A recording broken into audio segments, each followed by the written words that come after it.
afternoon, everyone. Thank you for joining us today in person and for our attendees that are joining us online. I would like to welcome you all to Emmy Shaping the World Speaker Series. This is our final talk of the spring semester, and I am very excited to bring to you someone who serves on our Young Alumni Council, Mr. Aaron Shaw. He's going to share with you a little bit about his journey after leaving Georgia Tech, and how he got to where he is now and everything that's all in between. So just a few housekeeping rules for the folks that are online. You can feel free to use the chat for comments and questions. For folks that are in the room, we'll take questions at the end. If you are joining us and you did not register, even if you did register, feel free to scan the QR code so I can account for everyone who's actually here today. The QR codes are located in the back of the room and on the table here.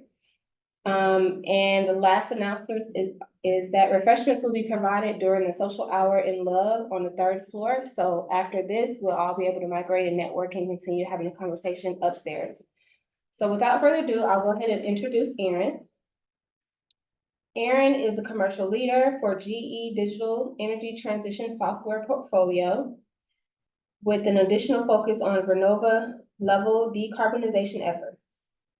He has 15 years of industry experience at GE, establishing himself as a trusted advisor for both client and internal teams. His main role is guiding the commercial and business development of new software technologies related to decarbonization and sustainability. His additional focus includes serving as the advisor to the Decarb as a service effort at GE Vernova. Shaw holds a bachelor's degree and master's degree in mechanical engineering from Georgia Tech and resides just down the street in Decatur in Atlanta, Georgia. So without further ado, I'll go ahead and turn it over to Aaron. Thank you again for joining us, taking the time today to be with us for Emmy Shaping the World. Yeah.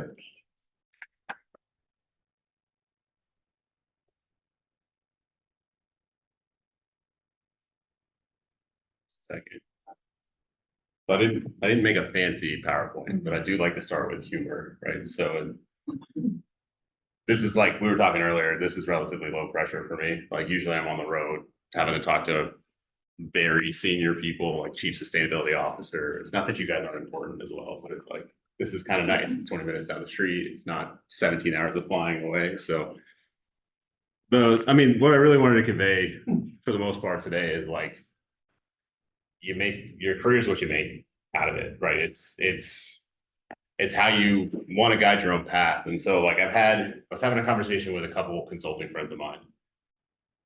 Don't love consultants, but and one of them was like, why are you still at GE? I was like, well, like the ability to forge your own adventure is in a company like that, and this isn't going to be about GE at all, hopefully, but like the ability to sort of pick your own destiny is kind of more important to me than, maybe making, 10% more, 20% more, doing something else. And so just a little bit of background about, so where I work is GE, so General Electric, you guys have probably heard of it before. And most recently, actually last Tuesday, we became our own standalone company. So the big GE of back in the day is split into 3 businesses. So there's healthcare, which spun off last year. Then there's our business is GE Vernova, kind of stands for new and green in the Latin there. And it's all of the energy businesses combined. So it's 12 different businesses. And we do everything from the software piece where I'm part of to consulting services, energy financial services, all the way through making basically every electricity generation, power generation technology that's today. So from gas turbines, actually that's based here in Atlanta, all the way to small modular nuclear reactors. So a lot of really cool stuff going on. And the point of today is, I just wanted to kind of talk through a little bit of my journey. And actually, like I was talking with a marketing friend of mine yesterday. So I pivoted this whole presentation because I was like, I feel kind of weird just talking about myself. You know what I mean? This feels kind of scummy. Like, so I'm going to actually introduce you guys to a few of my friends that I actually get to work with on a daily basis. And they're all former Emmys as well. So I thought like, oh, this is kind of be a cool, like give some perspective of like your different career options moving into this space. And like, ultimately the goal is like, I hope you all come and work in decarbonization with me. I think it's, for me, it means a lot. right? This is what I've effectively at this point decided to pursue the rest of my career. I got a while, but the rest of my career in. So what we're going to do is I'll set the context of decarbonization, just generally speaking, like where the world is reacting. Give you some idea of like, who are the big emitters? Like, what are the world governments trying to do about climate change? And then we'll head into sort of three categories of where my brain works on like, what can we do, right? Like, what are the career options? So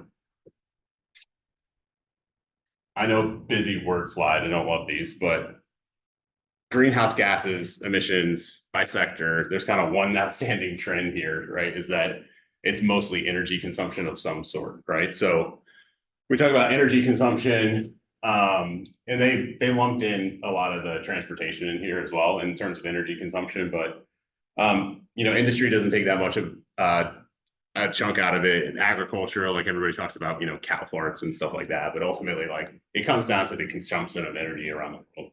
And even if you break out transportation, it's only 16-ish%, although this is from 2020. It's actually grown a little bit because I think during this time frame was COVID, right? So transportation was down a little bit. But overall, like that's where I like my focus in my career. So if you think about saving the emissions, so this is more on the consumption side, but the world has to generate energy. Energy is part of everything we do. It's the entropy and enthalpy of everything we do, right? And so being able to focus on how we're solving the big problem of climate change really starts with how we're generating the power to do all this stuff and the resources to do all this stuff. So does anybody know what COP is? COP 28, COP 29? All right. So the COP is a UN meeting, basically. It's called the Conference of Parties, basically. And so this is how the world governments get together and decide, what are we going to do about climate change, right? And so like, kind of a big deal. Like we're talking trillions of dollars of influence on deciding where does the money go? How should it best be used to improve the quality of human life overall, of which climate change is probably the biggest topic today. So it dates back all the way to the Kyoto, I think they were called the Accords back in 97, the Paris Agreement, sort of 2015, 2016 timeframe, all the way up till last year was in Dubai. Next year is in Baku, Azerbaijan. I'm actually flying there in 3 weeks to sort of get started, talk to one of our customers there. But the purpose of these meetings, like I said, is they all kind of focus on how are we as a global industry or as a global business, like the governments and the business together have to solve this problem, right? Like even if you were emperor of the world for a day, like you can't snap your fingers and make decarbonization happen. It has to happen through industry partners. So this is the good news, right? The good news is that like the fast tracking of understanding our emissions and having reductions before 2030 is really important. Like I have the unfortunate part of my job, which is I call it doom scrolling on steroids, where I have to like read a bunch of sustainability reports and all of them are like, we're going to miss our target. We're going to miss our target. We're going to miss our target. Like now it's 2 degrees Celsius. Now it's 2.5 degrees Celsius. The good news is that when I was in school, so I graduated 2010-ish, like climate change was recognized by the scientific community, but it didn't have everyone's attention. And now it has everyone's attention. And now the gears of capitalism and the world economies are turning to say, okay, so how do we create structures that make this profitable? Because whether you love capitalism or not, like that's how capitalism works. Like there has to be a flow of potential energy, and that energy is cash, right? So that's sort of transforming climate finance, right? So this is kind of where a lot of my job sits today. And like, this is the fun part of my job is I get to deal with the governmental affairs people that we have. So that's who I'm flying over to Baku with, relating them through our business development people, like talking with, my friends in the finance side. So we're talking like the World Bank, the IFC, the International Finance Corporation, HSBC, Blackstone, all these folks. And we're just trying to get an idea of like, how should the energy or the money flow to solving this problem?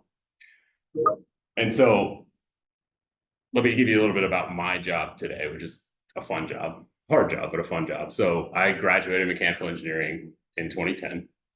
And so I got out, and then GE was like, hey, do you want to be part of an engineering development program? Well, we'll pay for your master's. I was like, yeah, like a buy one, get one free degree from Georgia Tech, sure. And so I actually started in oil and gas. And it was like, there's a bit of a moral quandary there. So like I was working on the safety systems that are designed to stop the BP oil spill from happening. So deep water subsea, something called a blowout preventer is supposed to shear things and seal things and stop that from happening. Well, there was a big screw up right when I graduated in 2010. The BP oil spill, if you guys aren't too familiar, releasing millions and millions of gallons of crude oil into the Gulf of Mexico. And so my moral quandary at the time is like, well, at least I'm working on the safety system that is going to stop that potentially from happening. So improving this company makes me feel somewhat better. But on the flip side of that coin, you could say, well, you're just enabling more, oil and gas exploration. And so in 2017-ish, I was like, I got to get out of Houston. I got to get out of oil and gas and go back home. And so I joined GE Digital and decided to work on the software portion of it. So our business traditionally makes a lot of the digital twins. So they take pressures, temperatures, vibration data, sort of SAP data, where's my stuff and what condition it is. And we basically predict failure. So it was really cool stuff to work on. And trying to optimize not just oil and gas customers' business, but oil and gas, power generators, chemicals, metals, and mining, and aviation. Actually, Delta's engines are all monitored by our digital twins today. So they're one of the reasons that they're having less issues than some of their competitors, we think, right now. So that's a little bit of my journey. And about 3 years ago, I put myself on a bubble assignment. Again, like this is, you make your career is what you make of it. So I was like, hey, I raised my hand. I was like, hey, I know we're developing some stuff around decarbonization. Like customers are coming to us. We're GE, so we get a lot of this. Like our customers are like, what are you doing about this? Right. And so we're like, okay, we should talk decarb with them. And so 3 years ago, we were like, hey, we should probably turn this into a real program. And so over the past 3 years, we've been iterating with customers. We probably have like 300 or 400 voice to customer sessions. And that's how you develop software, is you go listen to a bunch of people and they say, hey, you should fix this pain point for me. And so the software that we're about to launch at the end of next month is called Sirius. And it's focused on carbon emissions recommendations. So the first half of the software is like carbon accounting. So I mentioned doom scrolling. Like a lot of people, like when you read their sustainability reports, so let's say whatever, Georgia Power, right? Georgia Power is publishing their emissions, but they're allowed to just sort of estimate what their emissions are. And we said, hey, we could probably get those emissions more accurate and more automated than the current process today. So we said that's a big step, right, for us. And then the second half is how do we marry that to all the knowledge of GE Vernova? Because we make all the things that like the gas turbines, the coal assets, all this stuff, but also like we make the decarbonization technology. So we should be the experts on how to transition, and the business and the finance expert. So the second half of the tool is actually like basically a business planning tool that uses a little AI MLs, projects the emissions into the future, says, here's a library of decarbonization options, from fixing your leaks all the way to like installing direct air capture systems. So we'll talk a little bit about that today. And then what I want to talk about is like basically 3 categories, right? Of what those decarbonization options are. So cleaning up dirty things is the first career path that you can do. So I'm not the super expert on hydrogen.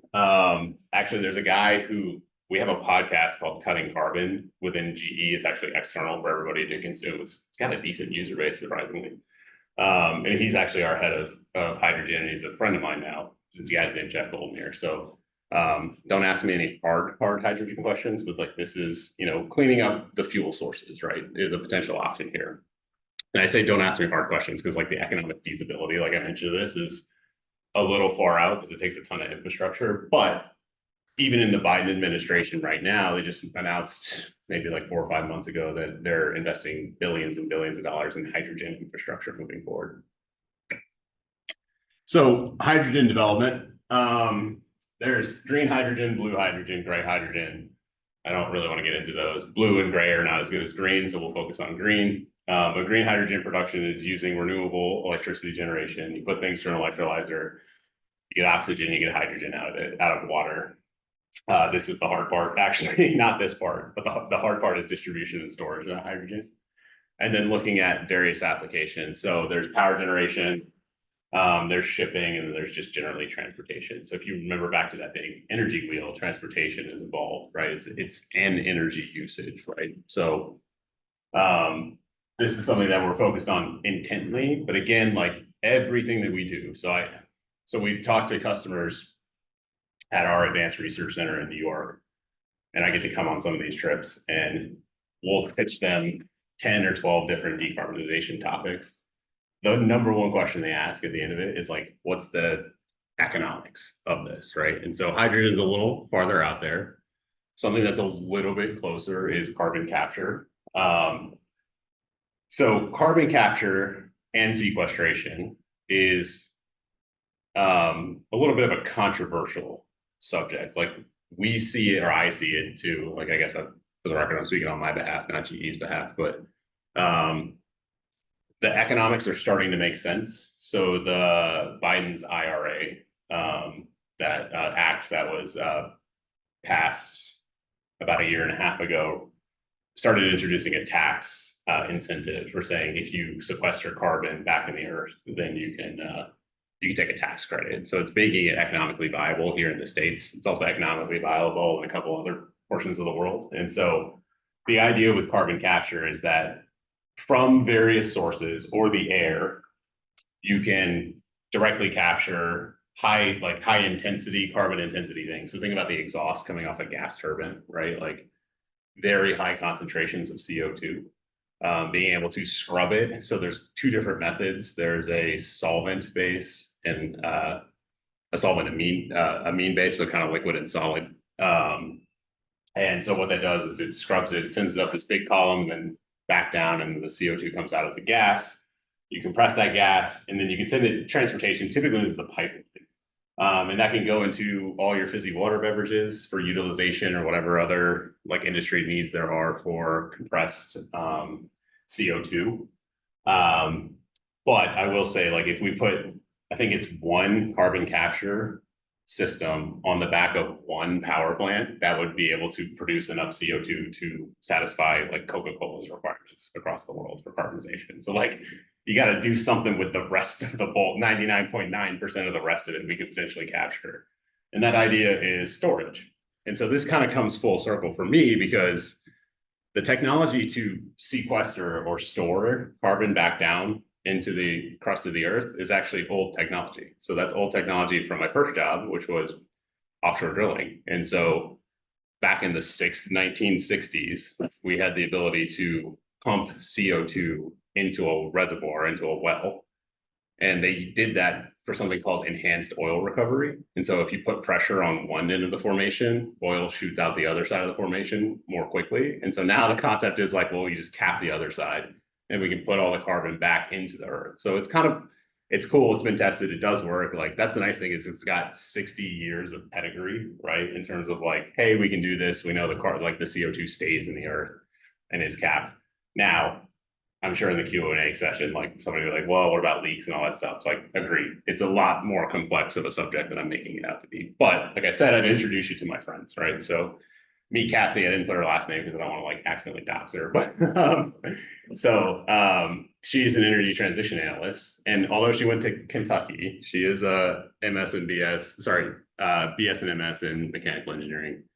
And so Cassie's journey is really cool. So she's kind of a newer friend of mine. She's like our hydrogen expert. And she started as an additive manufacturing engineer, right? So like, again, the point of the talk today is like, you don't have to like end up where you started. It's not like, I'm not just throwing shade at academics, but like, you don't start in like one specialty, one lab, and then that becomes like what you work on for the rest of your life. And so she started additive manufacturing, then she became a repair engineer, then a systems engineer, and now effectively an energy transition analyst is a form of systems engineering, but it just takes more knowledge of like, what is the actual business of where we're heading. So she's looking at governmental reports, again, trying to figure out where's the grant money, how do we figure out like, where's the institutional knowledge we need to go gain, where's the academic knowledge we need to partner with our advanced research center. She's got 17 patents, which is crazy for being, I think, early 30s. So that's kind of like inventing new things, right? So sorry, like cleaning up dirty stuff is one aspect of this fight. The second is inventing new things, right? So this is the fun stuff. I'm going to consider these new, although some are not new, but when it comes to decarbonization, the trick here is a lot of the world is still adding capacity. So it's very hard to focus. We think, you know, if you just live in the United States your whole life and you just think about, oh, for us, like we've always had what we call energy security, and that's the safety net of knowing when you flick that light switch on that electricity is going to come out, you know, and things are going to work. That's not the case for everywhere in the world. And there's 400 or 500 million people that don't even have access to power in the world today still. So we're trying to solve something we call the energy trilemma, which is availability, affordability, and sustainability. And so like that, think of that as like a three-legged stool. Like you kind of cut one thing and it, you know, balance, or one thing, you spend a little more on one thing and it detracts from the others.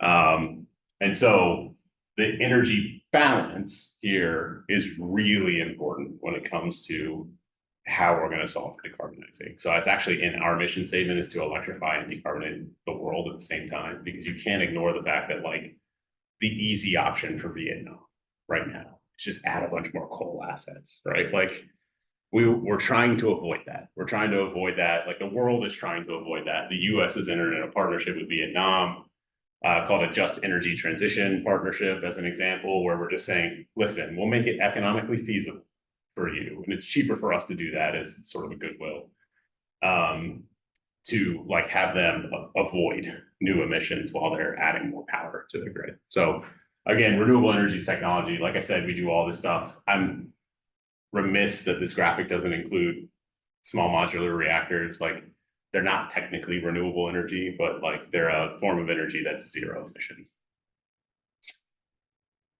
And then there's inventing new shit, new stuff like direct air capture, right? Like this is not as economically feasible now, but like this is sort of the obvious answer for a lot of people, and it's gotten a lot of attention in the past 10 years.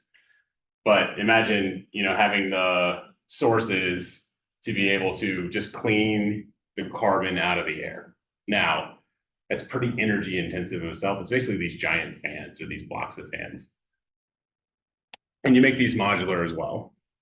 And so the ability to capture the CO2 again is pretty similar to the other graph, where it's just you compress it, you send it somewhere, and you send it back down whole or into utilization. But they go very, very low concentrations. But the good news is that if you can run the carbon capture, the direct air capture equipment off of renewable energy, right, then it's effectively free. Like if you can run it off solar, and then that's just constantly scrubbing the atmosphere and taking out the carbon. Now, the question is like, why don't we just do that? Like, why don't we just continue, you know, in our old practices and just add a bunch of direct air capture? And that's because the economics of this are not even close to feasible right now, right? But again, tax incentives are making their way through. We're actually working on some super secret stuff in terms of like modularity, complex shapes, and the solid sorbents to make this a lot to drop the cost of this as well. So this is really on the forefront of a lot of people's minds on where we're going to head in about 3 to 5 years. So meet Mandar, right? He's a good friend of mine. And I didn't take this picture, but I was at this event. So he has an ASVE in mechanical engineering. So that's sort of he's from the Indian system and an MBA, but 22 years in the industry and energy industry. And so he started out as a cost engineer, right? Like very simple, like lean principles, just driving the costs out of our businesses. Turned into a development manager, and then he became a global leader for our renewables business development at a time where renewables was like sort of new and trendy. So he's really focused on a lot of wind, hydro. And then now he's a chief strategy and growth officer for our grid solutions business. So our grid solutions business is really focused on how do you take the disparate sources of energy and types of generation and put it back into the grid. So if you guys don't know this, the most complex machine in the world is arguably the power grid. If you think about the number of wires, the number of random inputs, the fact that people have solar being added to their home or they're plugging their cars in and actually send power back through the grid potentially. So the amount of distributed energy resources and the management of that, as well as like the fact that you have to deal with like aging infrastructure. So if you look at like a computer, like you have like all these like little logic gates and stuff, but it's like encapsulated on something you could work on. So it's complex, but like it doesn't have the sort of externalities that a big, system that has to react to the environment, or like we were talking driving here today, like half the traffic lights were down because of the storm we had here last night. So again, so he's, focused as an advisory board member on the American Offshore Wind, but it's his job is like, okay, now how do we take the random places in new types of generation, put it back into the power grid, make everything cleaner. So that's Mandar. And last, and this is more of what I do, is like advise corporations on how we're going to do this. Because like I said, like whether you're cleaning up old stuff or you're inventing new things, you still have to make it make sense. And this is where I find the enjoyment in my job, is because I feel like I'm accelerating the energy transition every day, because I'm talking to customers and I'm convincing them like, no, like the technology, the cost of this stuff is feasible, right? And not only feasible, it's going to like either affect your top line growth or reduce your bottom line costs. And so that's the fun part, right? So just a precursor, because I use a lot of this. It's like scope 1, 2, and 3 are the types of emissions. This is a universally categorized system for which we use to shorthand refer to the types of emissions that exist today. So scope 1 is everything you burn as part of your process. So as a power generator, it's all the fuel you're consuming as and burning directly into the atmosphere. So off your gas turbines or your coal assets, your fossil assets, whatever that is. Scope 2 is indirect power. And so for Georgia Tech scope 2 is all of the emissions from the energy to keep everything running here. So Georgia Tech has a really high scope 2 emissions categorization. And then scope 3 is kind of like everything else under the sun. So it's the transport of things, it's the goods you consume, it's the carbon impact of the goods you consume, it's your employee travel, it's a lot of stuff like that. So there exists these systems now. So we're going to talk about the carbon economy real quick. Just time checking myself too. So there exists the carbon economy. And so this is the hardest part of my job, because I have to fly all over the world and try to talk and learn what the regulations are in different environments. So Europe's had a system called the European Trading System for a long time. If you've learned about carbon finance or listened to any economics podcasts, it's called the cap and trade system. So they basically cap the amount a company is allowed to emit. And then if a company emits less than that, they can actually trade for money, the difference there. So it encourages them to decarbonize themselves, because there's a monetary involvement, like there's a direct monetary gain from doing so. The flip side of that coin is like, if you go over your limit, all of a sudden you're forced to buy carbon credits from somebody else. So that's where the term carbon credits come from. And so that's one example of a system of carbon monetization today. And this is the fun part of my job. I've always been a finance nerd, in addition to being a mechanical engineer. So I'm like, oh, this is great. Like you get to marry like understanding the technology and working through complex finance systems. And so the cap and trade system exists in Europe, kind of exists in California, exists a little bit in Canada. But there's a lot of like, and those are called compulsory emissions trading environments. Like then there's also voluntary. So there's voluntary systems that are starting to be set up where companies for their own, either like they want to have goodwill or they want to appear really good on, for their sustainability reports, they're starting to exist all these different types of carbon credits that are voluntary. So nature-based is one of them. So companies will go out and say, hey, we're going to go on an exchange and I'm going to buy a forest, right? And I'm going to go plant a bunch of trees. And so that's going to offset my carbon intensity. And you can see that as consumers now. I think certain airlines, you can click, I want to make this a carbon neutral flight, right? I know American Express has that because our friends here in Atlanta called Cloverly, which were started with Engage, the TechSquare Ventures folks, basically create one of these exchanges, right? And they say, hey, I want the cost of American Express handling my account, I want that to be carbon neutral. And so they can pass that on to the consumer. And they'll tell you they plant a bunch of mangroves or something like that in a forest. And that's capturing carbon. And so all that being said, like, this is the cool part is for me, I started my career, for me, I started as a design engineer and I hated it. Like, this is like, I thought everybody, you come out of like sort of your undergrad and you're like, oh, you go through capstone, which I know is going on right now, but you're like, I want to go design stuff. And then I got into design engineering and realized it was super tedious, like a million design reviews on things that are like relatively less complex. Things don't move fast. And then I worked my way through, and then I went to R&D. So I was like, I want to have more hands-on. So I went to research and development. I'm like, still not fast enough. So then I went to go work offshore because I liked working with my hands. I was actually a member of rec racing when I was here.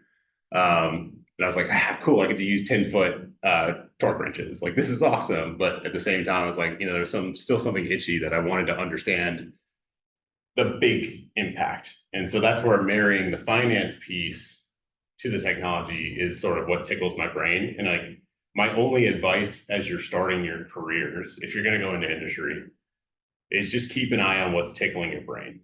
Because the worst thing, especially as a high performer from Georgia Tech, is to feel like you're bored. Like, I've seen a lot of my friends where they'll end up in some, like a good friend of mine on rec racing ended up working for Toyota and loves cars, has always loved, the engineering of that. But really struggled like 5 years into his career because he's like, the Japanese engineering system for corporations is you're not going to advance your scope. You're just going to be, he was started as a brake engineer. You're going to be the best brake engineer of all time, right? Like, that's your 40-year career, is becoming the foremost expert on braking systems. And so again, like, that's why I'm where I'm at in terms of GE, but in the American system, but also in a place where you can sort of choose your own adventure, right? So, like I said, like, this is the choose your own adventure. So echoing my sentiments, I'm trying to pass that sort of itch on and reignite it within our clients, right? So, like I said, my clients are every energy company in the world, basically every utility in the world. Pretty much every oil and gas company in the world is a customer of ours in some way, shape, or form. So Vernova is involved in a third of the world's electricity generation flat out, and then 50% of the management of it via like our software systems and stuff like that. So this is the cool part of my job. So the software that we're doing now is using a little bit of AI ML, being able to mock up scenarios in the future and say, okay, of all the things we just talked about and more, right? There's probably 200 or 300 legitimate what we call decarbonizers or decarbonization actions in the world.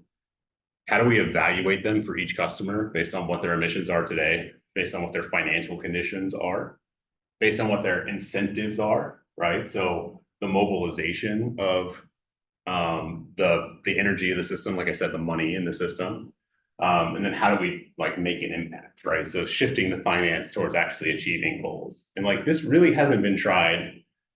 Like, the way it typically works is like governments will just give subsidies for things that they want to have, like the corn industry, right? That's the reason we have ethanol as a fuel or as a fuel additive. I venture to say, and I guess I'm relatively young, but like in my lifetime, I've never seen this much coordination of trying to solve one existential problem that we have from a governmental level all the way through like, okay, let's think through how do we set up the banking and financial systems to incentivize this? And it's not just grants, it's banking and financial massive players as well. How does that trickle down into like how we're changing the behavior of corporations? And so for all the idealistic stuff that I watch on TikTok and other stuff like that, like, it's nice to feel like, okay, yes, like, it's not a perfect system. Nothing is a perfect system, but at least you're trying to affect change within the rules of the game that exists for trillions and trillions of dollars. So, like you meet my friend Yassine. So Yassine, I just got to spend time. You might recognize the guy on the left here. So this was just taken in Saudi Arabia. I can't tell who I was talking with, but a very big, important part of Saudi Arabia. And so Yassine started out as a bachelor's in mechanical engineering and an EMBA. He's from Turkey. And he's got 22 years, but he started in EPC, so engineering procurement contractors. So he was just a project engineer, right? Like, and then he moved to sort of operations director, business development. So he immediately went left. It was like, like engineering, like maybe not for me. Like, let's figure out what operations does. Let's figure out what BD and sales does. Then he was the sales leader for hydro and a little bit for wind at the same time. And now he's our decarbonization leader for that region. And so he has a really cool job where he's just focused on carbon capture and sequestration, hydrogen, and how we're focusing on our gas turbine business and how they're going to, play a role in our overall decarbonization journey for our clients. So this particular customer that we're meeting with has 550 gas turbines of ours. Basically runs the entire power for the country. And a lot of those turbines are run on heavy fuel because that's what's available in Saudi Arabia. And so when you talk about a massive carbon footprint, basically these folks are responsible for about half of Saudi Arabia's total carbon footprint. And so like the ability to go in there, have complex discussions with them, see what the kingdom is recommending to them as far as their expected energy capacity, meeting the needs, like I mentioned, the energy security of Saudi Arabia in the future. And then how can we just make minor improvements, right? So it might be we're improving the efficiency on the turbines, or all the way up to we're going to switch them off heavy fuel oil completely and onto hydrogen as an example. And that would be a zero emissions procedure there. So again, like the point of the whole discussion today, like, is like, I didn't want to make it about me. I just wanted to make it about you guys, right? Especially anybody who's like pursuing, potentially going into industry in the future.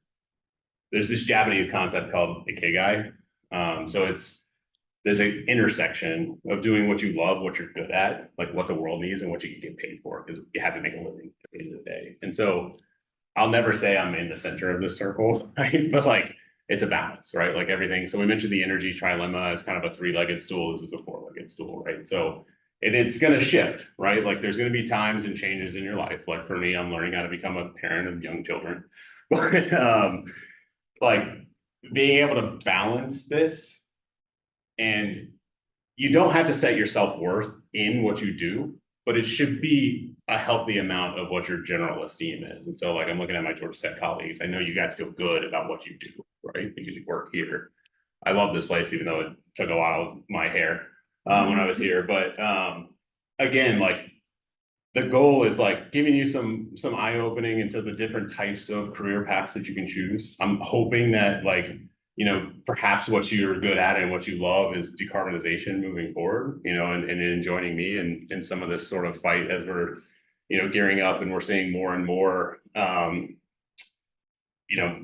intense reaction of the environment and its effect overall on our human condition. And so that's just what I wanted to leave you with, is a little bit of like, hey, like this is where the flavor is. So we walked through 3 levers of potentially where we're trying to influence the game today, the contract of which those levers exist, and then hoping you guys will join me in the future. So appreciate the time.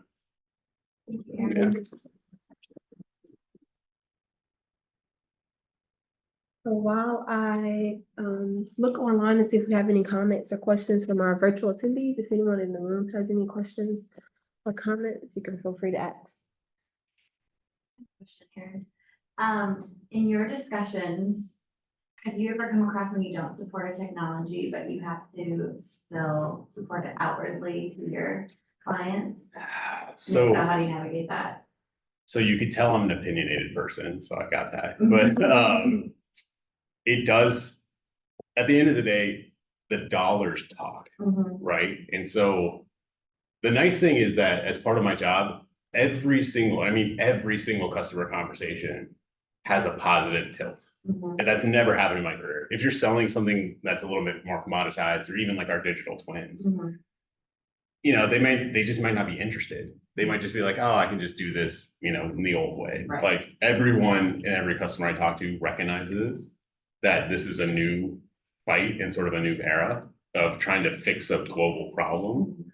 And back to the point, it's like, at the end of the day, it's okay, like if there's disagreements, but at the modeling level where we try to get to, and this is the nice part about being an engineer, is like, you show up with enough facts and everybody agrees on the facts and the assumptions, you can come to an understanding, right? So usually the dollars sort of say, yeah, that's feasible, not feasible, or maybe, we'll put it on the shelf in the future. But it's a great question. There weren't any comments or questions in the chat from our virtual attendees, so we can continue in person. What's your favorite place that you traveled to?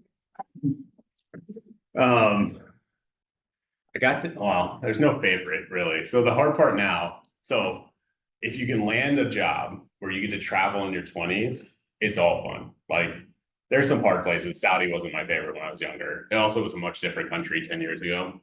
And I got to go to Norway a lot. So, but that's because it was a big oil and gas hub at the time. So I'll put Norway in there, although recently, and it sucks when you have little kids now, because now I'll fly to some place and I'll be in the country for less time than it took me to get there, total there and back. So I think in the last year and a half, I've been to Greece, Singapore, Indonesia, Malaysia,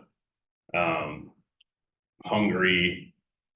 It's like probably 4 or 5 more I'm forgetting. Dubai, Saudi. Like, I will say, taking advantage of even if you're not going for work, right? Like, the one thing that's been really beneficial to my career is stepping outside of my own mental biases and jumping into another culture and understanding. Because, like I mentioned, this is an existential human condition that we're trying to work on with decarbonization.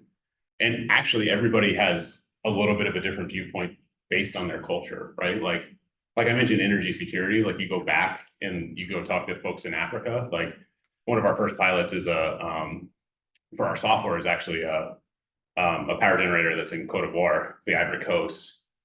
And for them, it's like, yeah, this is cool. We need to account for emissions, but at the same time, our main focus is like making sure the people of Cote d'Ivoire have enough power going forward. So I'll say, being able to step outside of our American bubble, if this is where you're from, right? This sort of mental bubble, and expand. And it doesn't matter where you go, right? Like, it's important whether it's a country you disagree with their politics or not. It's just being able to, like, at least temporarily put yourself in their shoes. But it's a really good question.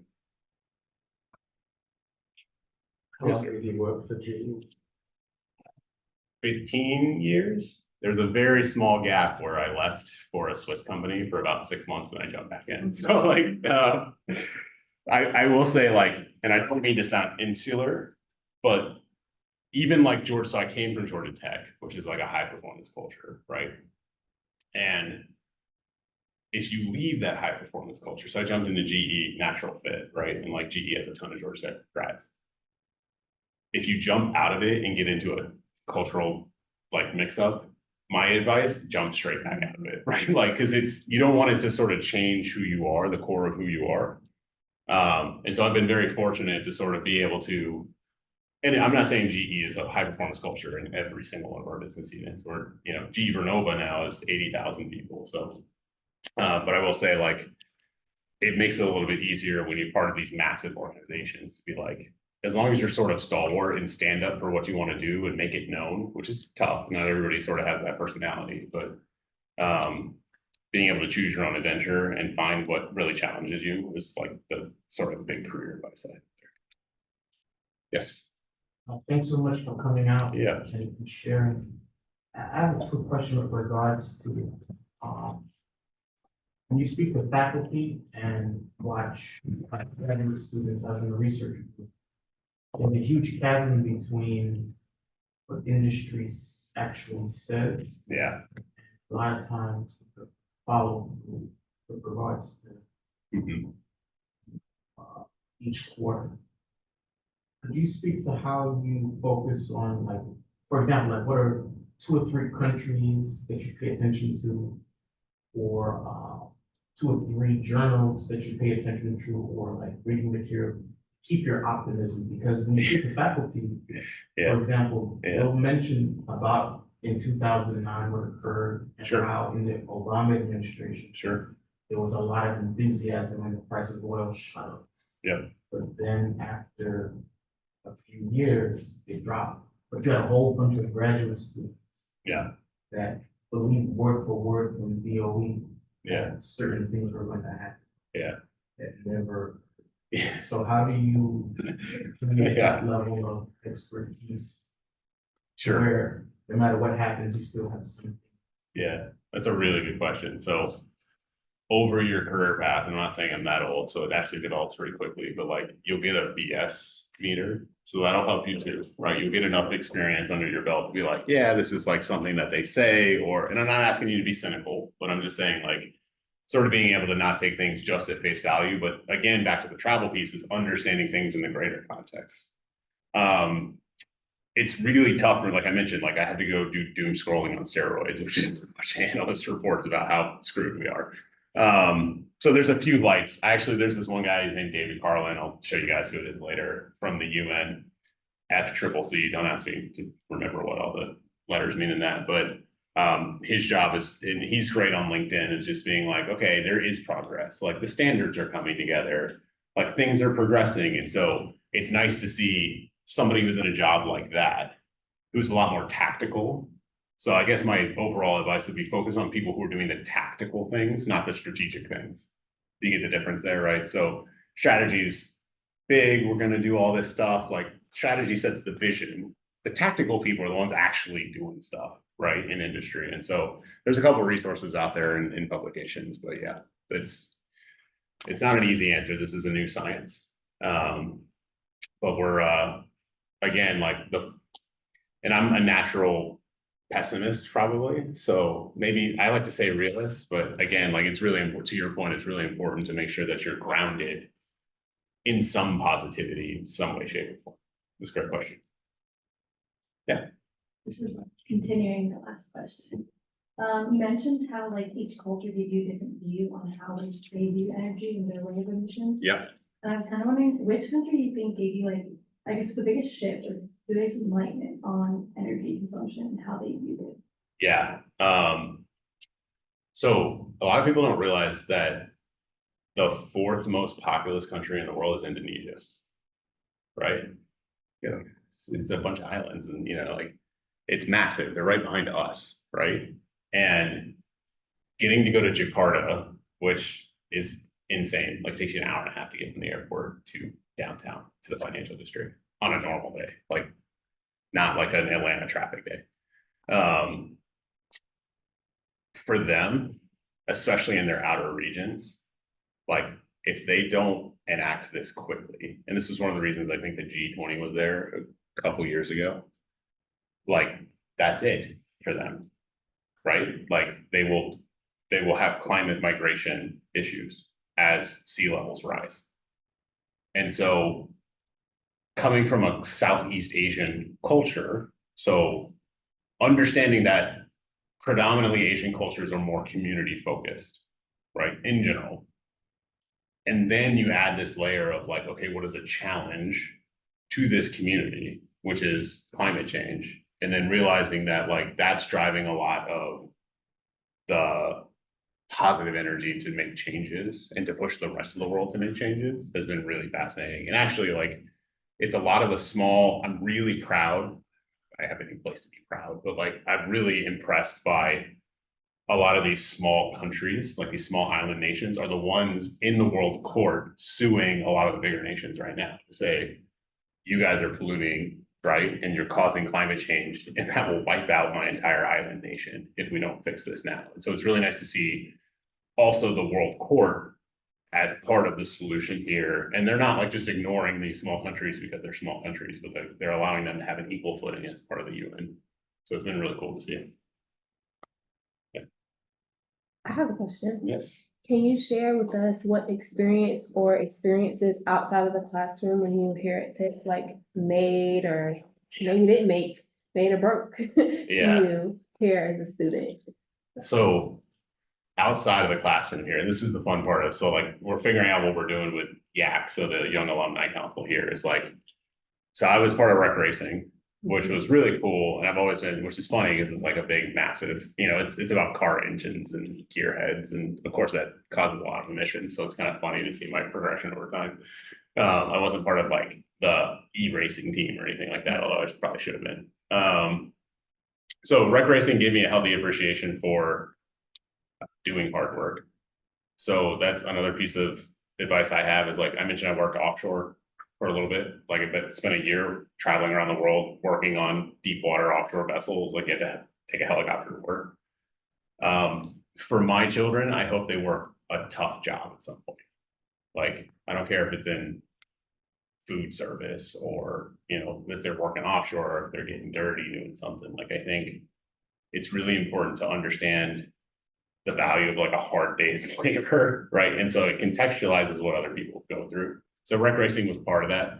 The other thing I did randomly, that I was just remembering the other day, was like the business plan competition, like the big school level one. Like we did the like Inventure Prize stuff as well, but like there was a business plan competition. I think it was by Scheller at the time, the College of Business.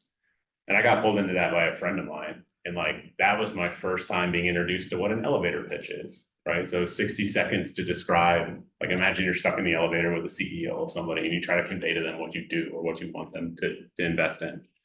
So, getting used to an elevator pitch, being able to convey value very quickly at a high level. And that's something that everybody struggles with. We see it day to day in our internal meetings. And so like, there's been a few like key lessons outside the classroom that I picked up from Georgia Tech that have really kind of made a good soup for me to work with. Thank you. Let's give her another one of the.